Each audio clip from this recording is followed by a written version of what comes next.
Ação! Boa noite. Diretamente do Jornal Virtual, o jornal mais acessado de todo o home office, estaremos relembrando um fato perturbador de nossa sociedade. Estou falando sobre o caso Spotlight. Os amantes de cinema já estão sabendo do que estou falando, mas vou apresentar uma breve descrição. O caso Spotlight trata-se do filme ganhador de Oscar de melhor filme do ano em 2016. Mas não é um simples filme, ele conta um caso extremamente peculiar para qualquer pessoa. O filme, baseado em fatos reais, é inspirado na investigação jornalística de casos de pedofilia na Igreja Católica, feita pela equipe Spotlight do jornal The Boston Globe. O episódio aconteceu em 2001, quando o editor Marty Baron decidiu aprofundar o tema abordado em uma coluna do jornal. Agora, com a leve introdução do tema, eu entrevistei o pós-doutorado em jornalismo em Harvard, Camilo Goulart, para relembrarmos fatos dessa história.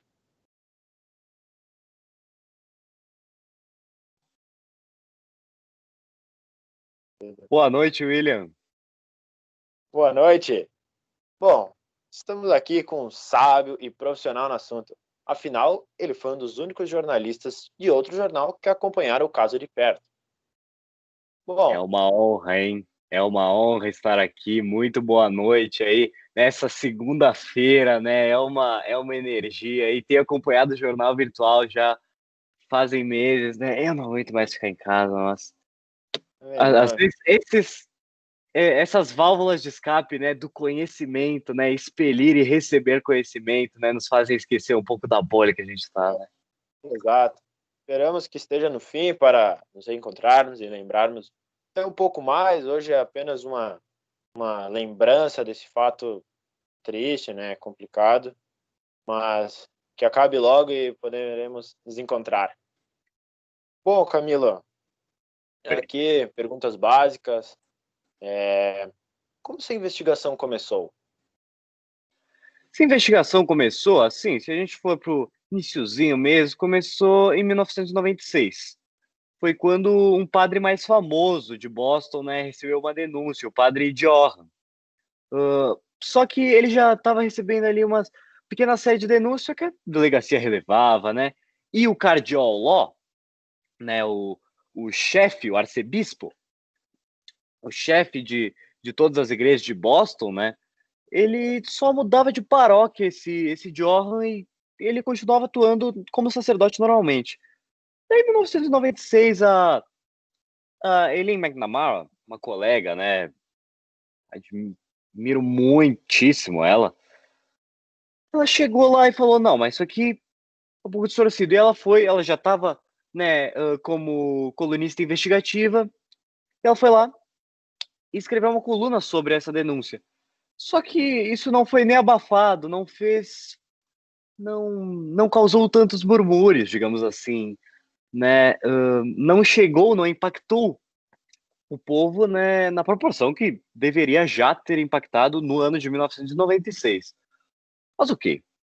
Passa o tempo, ali por 2000, 2001, né? Tava já fazendo meu doutorado, inclusive, né, em Harvard.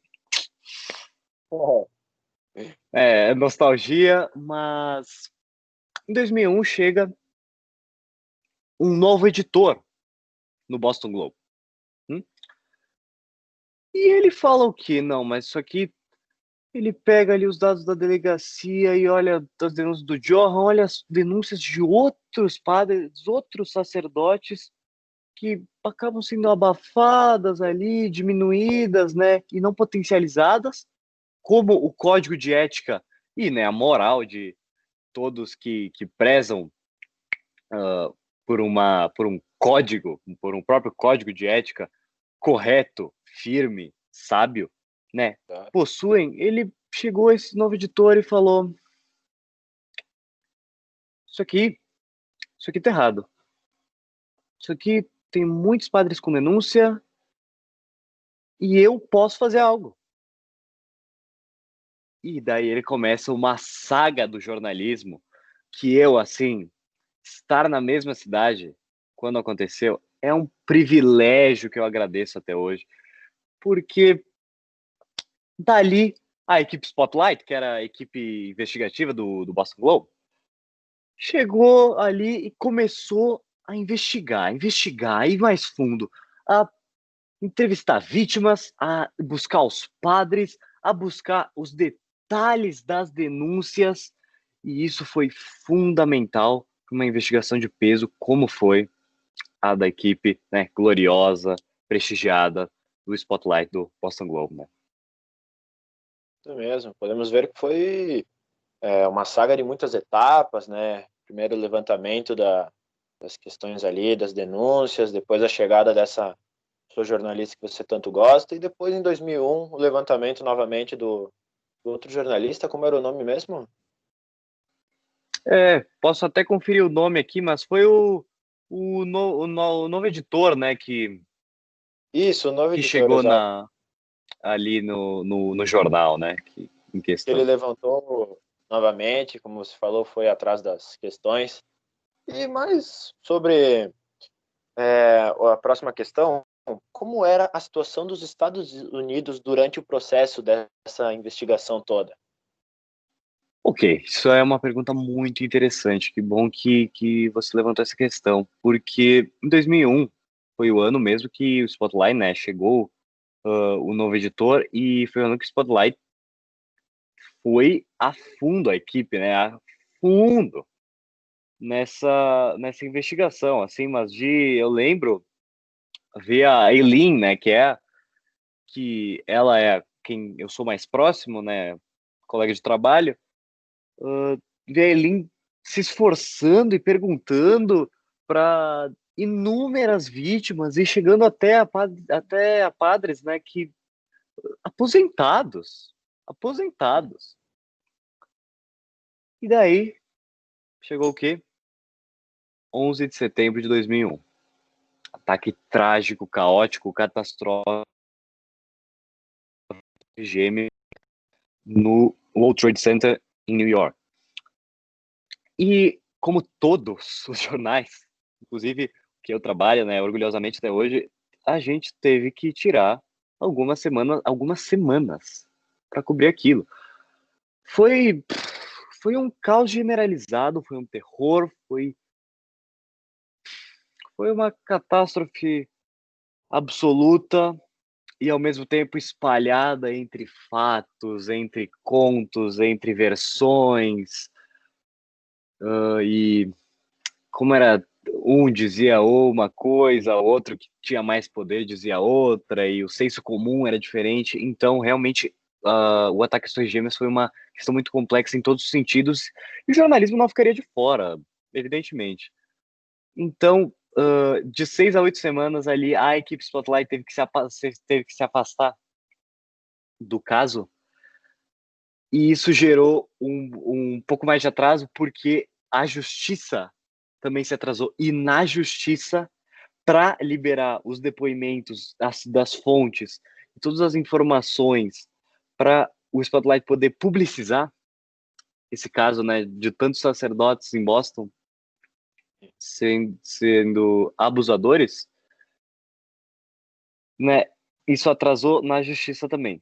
Mas, aí, eu acho que isso a gente pode. Não sei se tem mais alguma pergunta. Tem? Sim, temos mais Tem uma mais apenas. alguma pergunta? Então, vamos lá para a próxima pergunta, que eu acho que eu posso contar isso na próxima. Bom, e sobre a finalíssima, sobre a conclusão do caso, quais foram as consequências dos nobres atos da equipe Spotlight? 6 de janeiro de 2002.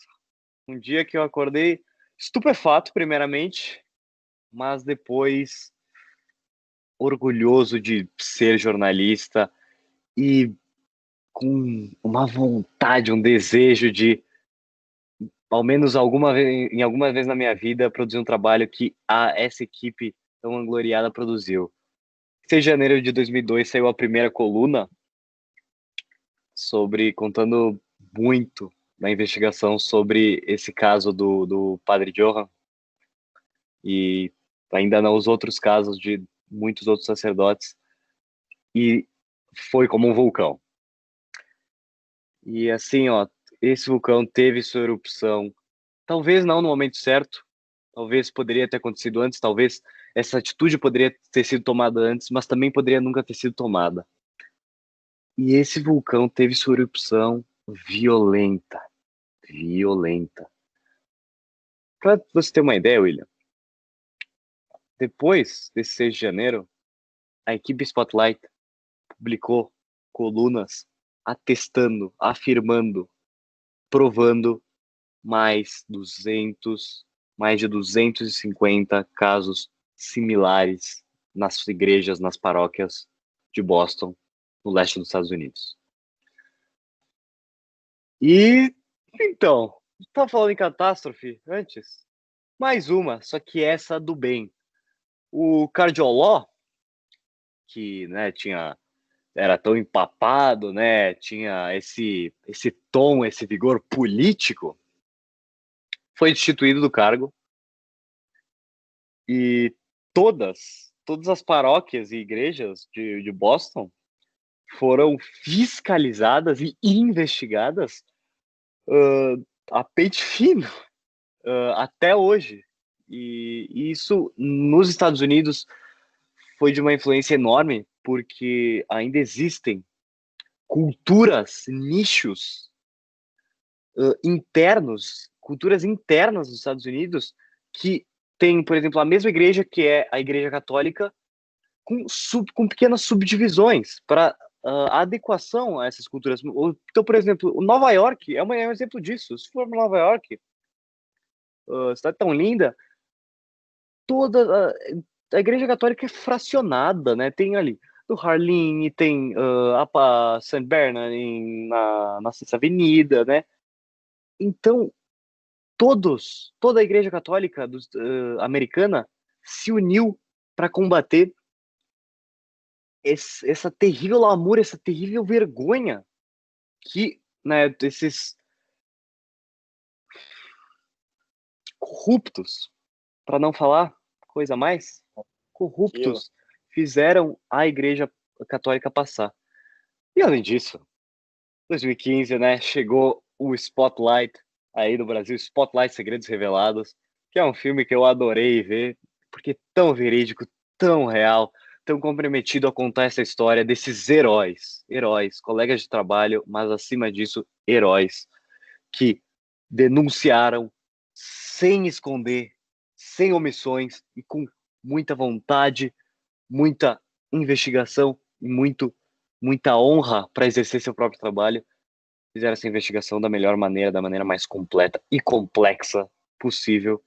E veio o Pulitzer, que nesse caso é até engraçado de falar, porque parece algo tão pequeno comparado ao feito dessa equipe tão admirada por mim e por todos no ramo do jornalismo, todos os católicos, todos os que prezam por uma moral firme e correta. Exatamente, é muito importante destacar o papel da equipe Spotlight, tanto como você respondeu na segunda questão, sobre mesmo com o ocorrido das Torres Gêmeas, eles não deixaram o assunto morrer, sabe? Não cessaram, exatamente. Exato, tiveram que parar um pouco, porque ocorreu uma bomba, né, no jornalismo mundial, mas não desistiram para ser publicado e mostrado para todos. Esses sim são heróis junto com o Senhor, né, que está presente. E finalizando aqui o nosso programa, Camilo, queremos agradecer novamente pela sua presença aqui. Eu que agradeço, meu querido. Eu que agradeço. Eu, tô acompanhando aí semanalmente, né? Toda vez que sai o jornal, dá notificação ali, né? Tempos modernos, né? Eu sou da época do Mac 2, né? Eu sou da época do Mac 2, né? Eu estudante, usava o meu Mac 2 aqui. Tenho até essa aqui, né? Meu avô, levo sempre como recordação. Mas nem sei mais o que te dizer. Muito obrigado pelo convite, eu me sinto extremamente honrado. Todo tchau, tá? Muito obrigado à audiência, espero que vocês tenham gostado aí, e sempre bom lembrar esse caso. Deu até uma nostalgia aí. Obrigadão, hein? Obrigado. Boa noite, gente. Até o próximo programa.